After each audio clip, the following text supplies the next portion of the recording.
Welcome to the third season of the Ashlars podcast. We are thrilled about our progress and, more importantly, grateful for your support and encouragement. We are going in strong with ever more energy and passion into the third season of our humble little initiative. That is, to show the true light of Freemasonry by being India's first and only podcast on Freemasonry. In this season, we continue to highlight papers by Indian Masons and showcase the wealth of Masonic knowledge and wisdom in India. Additionally, we will also shine some light on various other degrees beyond the craft, with a view to help Masons discover the true joy of being a Mason and expand their horizons. As a disclaimer, the thoughts and opinions expressed here are solely of the participants and do not represent any official positions, including those of any Grand Lodge or constituents thereof. Best efforts have been made to keep the conversation on the level for brethren and non-Masons alike. Okay. First of all, we have some young blood, Garam Khoon, which we call young blood of Lodge Thirunal standing in front of us.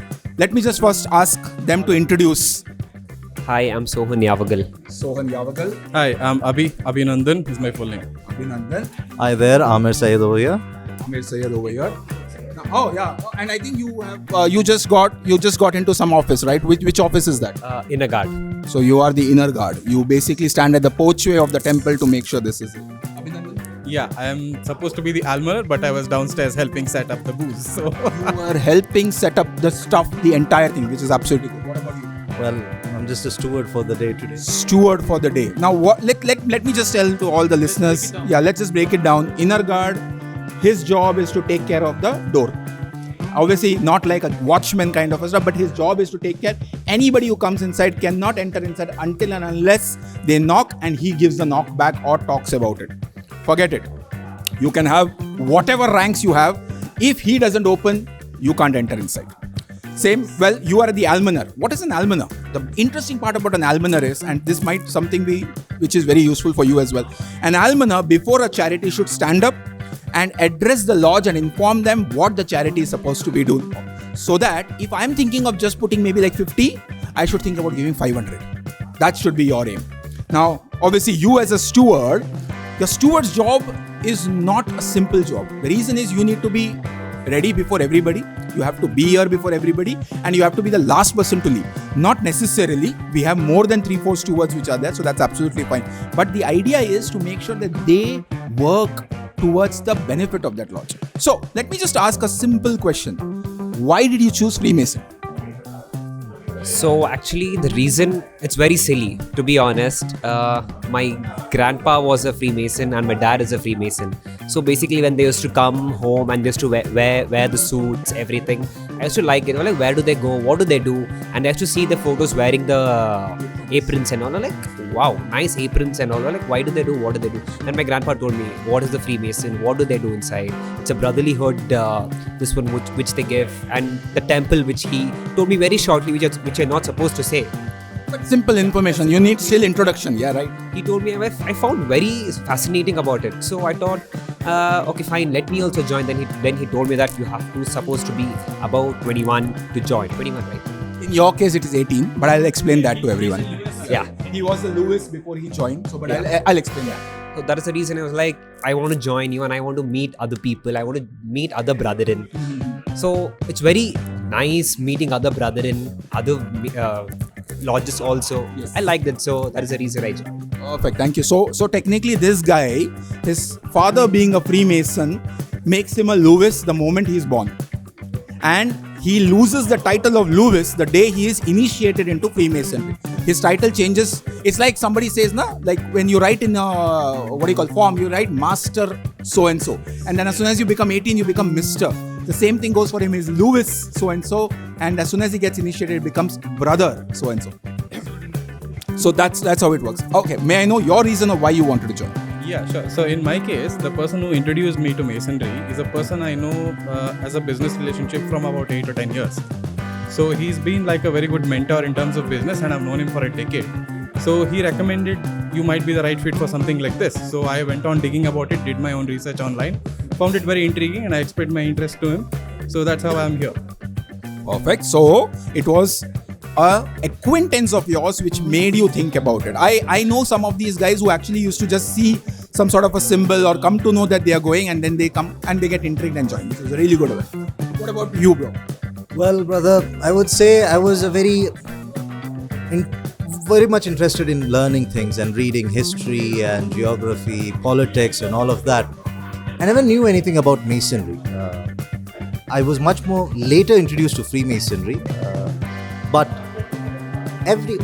when I studied about Benjamin Franklin and many of the other, George Washington, Winston Churchill, all of them, every place I would see that these people are attached to Freemasonry. Swami Vivekananda, for example, is Freemasonry. So I was very curious. I just wanted to know, what the hell is Freemasonry? I typed out on the internet and I was, oh my god, stop it. I don't want to read anything. now I was, someone said it's Luciferianism, it's witchcraft, it's pagan, it's this. Everything will be I said, I studied esoterics, it's nothing like that. What is it? I want some answers. And luckily, I met one of my friends who is from England and he was a Freemason. Then I met another person who's an American, he was a Freemason. So I was very hesitant to ask about it. But on one fine day, we had this conversation and he said, are you interested? I said, yes, I am interested. Do you want to be one? Yes, I would love to be one, but I don't know where to go. You just met me, okay? You can become a Mason. You want to be a Mason? Ask a Freemason. So I said, wonderful. So now, yes, exactly. So I used to be in Saudi Arabia. We never had any lodges over there. So the time I came to India, the first thing, brother Rinesh Hegde, I've seen, Freemasonry in India, Rinesh Hegde comes up everywhere on the internet, Quora, here and there. Why am I not surprised? Why am I hearing this? Anyway. Okay. But somehow I wrote a letter to the Grand Lodge of India and they connected back with me. And now in Lodge Thirunal, it's a wonderful place. Got initiated last year, met new brothers, never knew that I would meet such wonderful, handsome people. Amazing place to be there. End of the day, no matter what, you will feel like this is your second home. You come back over here, you enjoy the time. So that's what it is. So listeners, you understood what he said. It's like your second home. Now, this is not a second home because he just attends it for like maybe half an hour, 1 hour, 3 hours, 4 hours, whatever. It's a second home because it's a sense of your, your sense of belonging. It actually makes you that like, okay, you know what? You can actually reach out to somebody and tell them that, you know what, I'm struggling with these pieces. How do you help me with that? You automatically understand. You see somebody else doing it, you learn from that. And that's the best part. I have one question for you. How many actual sons of Masons do Lodge Thirunal have? On an average, I think around 6 or 8 of them. So there are 6 to 8 sons of Freemasons who join. And the interesting part is none of their fathers have ever asked them to join. It's their intrigue. It's their way of thinking like, oh, you know what? I like my dad being dab out. Like super awesome suit. It's sharp fit and everything. Goes to P&R to get one amazing suit, which we obviously would have only thought about getting it for our wedding. But no, my dad actually went it after the wedding also he got one. So obviously that's a very good. But it's interesting that you have thought about it. I just have one question for all three. Why Thirunal? I know your answer, so that doesn't work. But why Thirunal? To be honest, I didn't know how this system works when I obviously did my research, but I figured out this is where I've been introduced. After being introduced, I'm figuring out there's a lot more, but I'm happy where I am. What about you? I would say it was my calling. I did not know anything. Now I'm in Thirunal and I love it. Perfect. So see, I think Brother Gajendran had mentioned that the Lodge chose him. The same thing happens when you attend a Lodge meeting or when you attend or meet any of the brethren. They automatically, there is a connection with them. And then suddenly you realize like maybe these are the crowd which I might not be able to gel with, which is absolutely possible. It is possible that I might go there. It might be a Saturday lodge which actually works for Thirunal. That is why I think you have 100 plus members, which is really commendable. The second other lodge which I know which has 100 plus members is his lodge, Lodge Star of the South. There are lodges which have only 25 members and they are in full capacity. At 25 members, there are 22 people are always standing there. So ratio wise, it looks good. But it means that they give in to that lodge, they give everything and the lodge obviously helps them in becoming better. You can become better in, I would say, talking. You can become better in leadership. You even can start becoming humble. You might think you know everything, but this is it. Thank you very much, brethren, for sharing your inputs. As I said, this was just to make sure that we understand how it works. So, brethren, we have with us worshipful brother Derek D'Souza from Lodge Gibbs, right? So, can you please tell us what actually made you think about Freemasonry, and if possible, please tell us what exactly do you do? Okay, I'm a professional angler, so I just go fishing around the world. So actually, in the context of how I became a Freemason and what made me come to Freemasonry is actually a very long story. I don't think you have a time for that. We should have a session with him then. Yeah, Summarize this in no longer than 2 words. I don't think it's possible. I was not introduced to Freemasonry. Actually, I didn't know that Freemasonry existed in India. So to make the story really, really short, like in some forum I had put saying how to get a landing net. Somebody got me the landing net.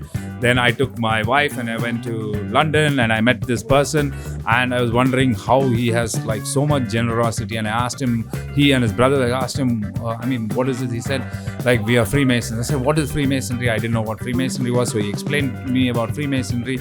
I said, I asked him whether Freemasonry was in India. He said, I don't think so. I came to India and then I found those days like a BBS kind of chat. So I put it in that, saying that, how do I become a Freemason? After a year, I got a call from Kolkata saying that, do you want to become a Freemason? I said, yes. He said, they'll get back to me. It took another year. After that, I got a call from NN Gupta, and he said, do you still want to be a Freemason? I said, yes. He said, come and meet me. Then it took another 6 months before they called me for a meeting to Bangalore Club, where I met Kumar Subramanian, and they explained me a little bit about Freemasonry and that it existed in Bangalore. Then it took a further 1 year before I became a Freemason. So I wanted to be a Freemason and I became a Freemason. I feel that journey showcases one thing, which is persistence and patience. Yes. And if you want it, if you want to study, right? Like, there are folks who actually want to study something and they will just give their all in. CA exams, okay, somebody doing a PhD, they want it, and that's when they actually go behind it. You are one of that person who thought about it and said, you know what, let me just continue doing this. Exactly. Let me continue asking for it. So what do you think about Freemasonry? In general, how exactly do you think it helps us? Freemasonry has helped me a lot. I cannot generalize to others, but it has helped me a lot. It has got me closer to spirituality, in fact, to my religion as well. It has made me a better person in ways I cannot explain in easy terms. In easy terms. Now I'm a 15-year-old Mason, and it has actually helped me a lot in my professional and personal ways.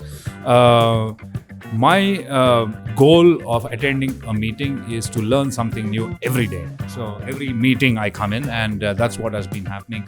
So I don't think Freemasonry is one lifetime choice. And beautiful. It is less, and I think it needs more than a one lifetime.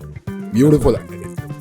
No, it's beautiful. It's not like once a lifetime. I remember reading about like craft, or rather the Blue Lodge, which we call, for most of our listeners, they would understand. That itself takes us a lot of time. Okay, and then trying to understand, go into the depth of it, it's like a rabbit hole, Alice in Wonderland. That's what I feel, that you will just keep going. You need to obviously stop yourself, otherwise you will be in that rabbit hole. But the moment you start understanding, but I think, okay, let's just stop there.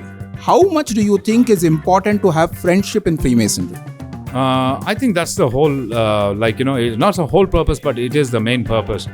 Because, I don't know about friendship, but it's a brotherhood, right? So we meet at the lodge, we meet outside the lodge, and we continue our association and the relationship beyond that as well. So if you see the older Masons, they have friends for life. And and today we heard a beautiful thing from the worshipful master and how the brethren came together. And it's amazing. That camaraderie is not there. It's there in our angling also. The angling fraternity also is something like that. But this one is beyond. You have no idea how people meet and how they're willing to help and go the not extra mile, extra 9 miles, on that, which cannot be done. And the beauty of that is, I think each one resonates it and reciprocates it also. So it is not something someone dictates it. Nobody tells you to do it. Yeah, but it just it's imbibed in you from the time you become a Mason, and you think it should be done, not because that you are expecting something. You just do it because you love to do it. You know. You love to do. And one last question for you. You visit a lot of places. You go around India. You go across the world. Do you get to connect with them? And if you do, why do you want to connect with them?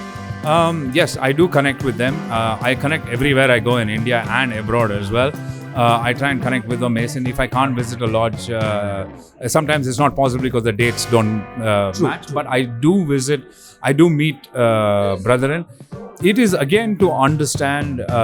One is, of course, as a brotherhood connection that actually grows over there, and the other thing is to understand because they come from different backgrounds, to understand what Freemasonry is for them as well, and how it has helped them improve their journey. And the simple fact is, if I call somebody and somebody actually comes, why did you come? Why did you come to meet me?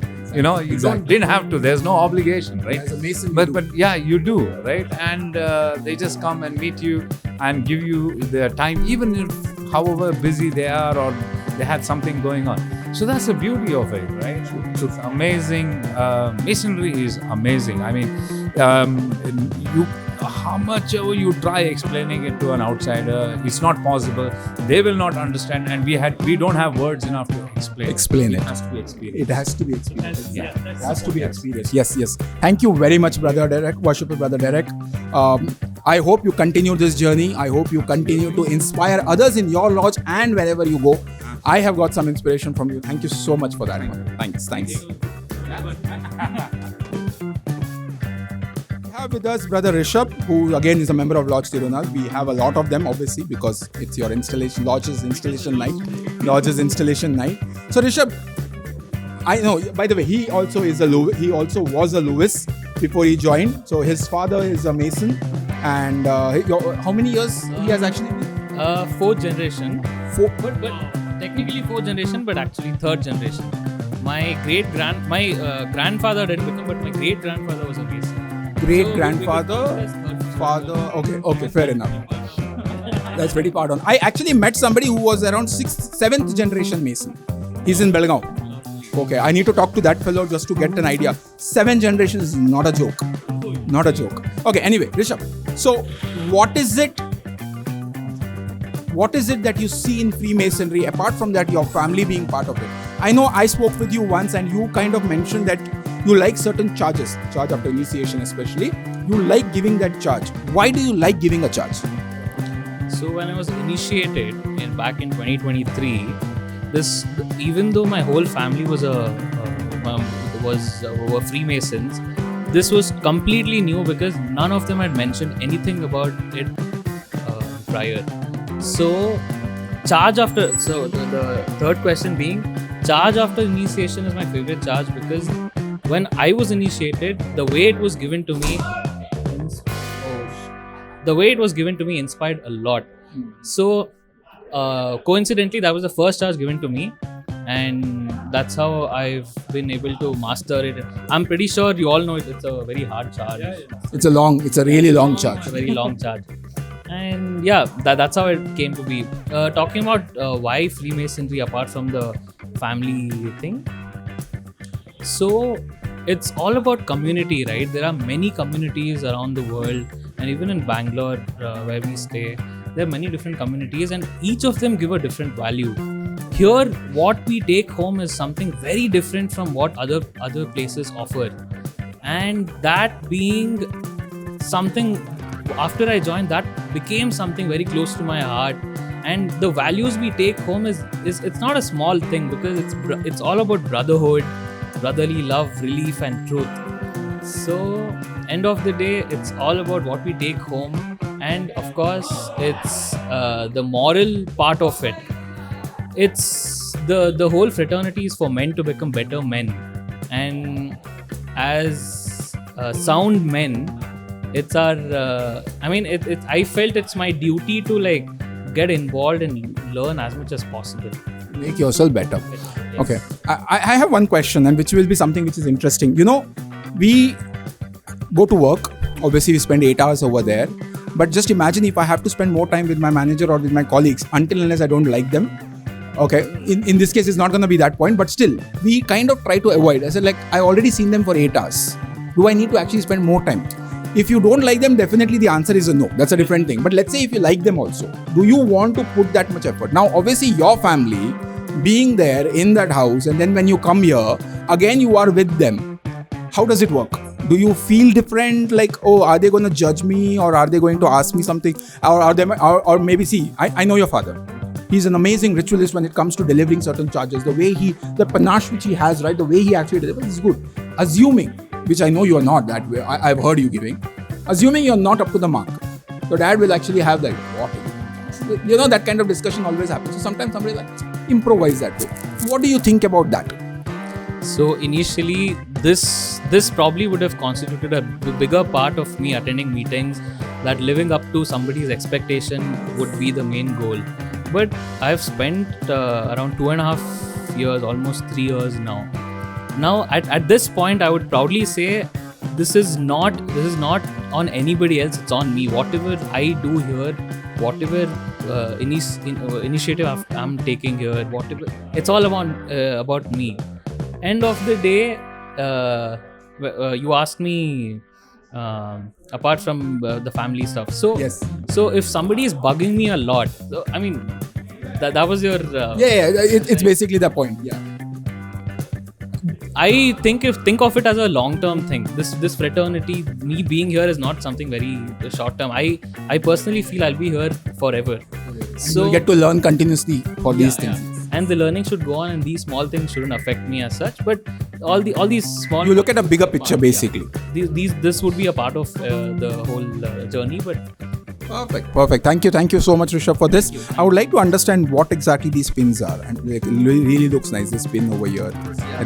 Yeah, this is like the trowel which you have, and for those who understands about trowel, right? Trowel is used as something which we use to make up the cement, or rather spread the cement.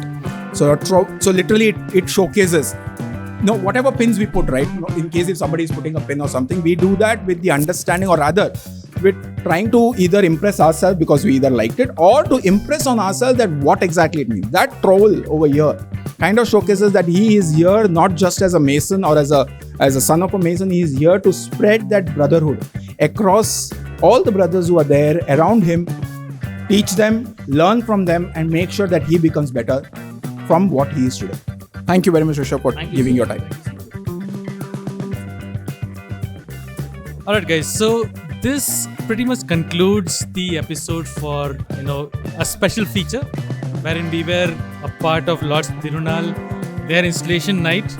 You saw a few brethren talk about their experience, and Rinesh was kind enough to be the MC, so to speak, and I for a change shut my mouth, was just observing things. But let us know what you think about this kind of a format. We can visit other lodges in and around Bangalore, and sort of talk about. I travel to Mumbai at least because that's my house. So in case if that anybody needs over there or anything, I can at least try my best to maybe not that kind world class the way which Shishir does, but I can try my best on this. And you would also notice one thing about this particular format: it's a little uncut, but then again, it is spontaneous. It is in the moment, and it is completely unfiltered. So, straight from the horse's mouth, so to speak. But I hope you enjoyed this episode. Let us know what you think, and we are always open to feedback. Until then, have a good one, guys. Bye-bye. Thank you.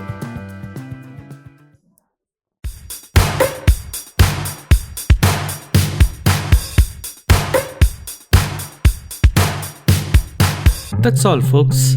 We sincerely hope that you liked our episode and got a glimpse into the fascinating world of Freemasonry. If you have any queries about what we have shared on the podcast or about Freemasonry in general, please check out the show notes for links to the Grand Lodge of India's website, or write us an email, which is the Ashlars podcast@gmail.com.